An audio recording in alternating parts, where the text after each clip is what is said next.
কাল রাতে আমরা বেলঘরিয়া এসেছিলাম বিয়ে বাড়িতে, আর আজকে সকালবেলা আমরা বাড়ি যাচ্ছিলাম। তো ঝিলিকের বাড়িও বেলঘরিয়াতে, তো আমি ভাবলাম যে ঝিলিকের কাছে আমি দুটো জিনিস নেব, নাইটি একটা আর একটা হচ্ছে ওড়না।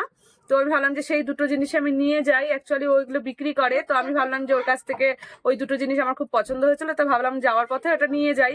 তো আমি খালি জাস্ট ওকে ফোন করে বললাম যে তুমি কি বাড়িতে আছো, আমরা আসছি, জিনিসগুলো নেব। ও ফোনটা সঙ্গে সঙ্গে বললো যে হ্যাঁ বাড়িতে আছি বলে ফোনটা কেটে দিয়ে আমাদের জন্য খাবার দাবারের আয়োজন করা হয়ে গেছে ওর।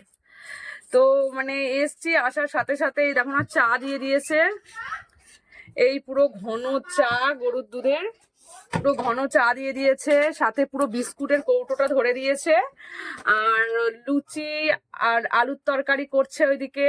দুপুরের আয়োজনও মোটামুটি করা হয়ে গেছে, মানে 15 মিনিটের মধ্যে ওর সব করা কমপ্লিট।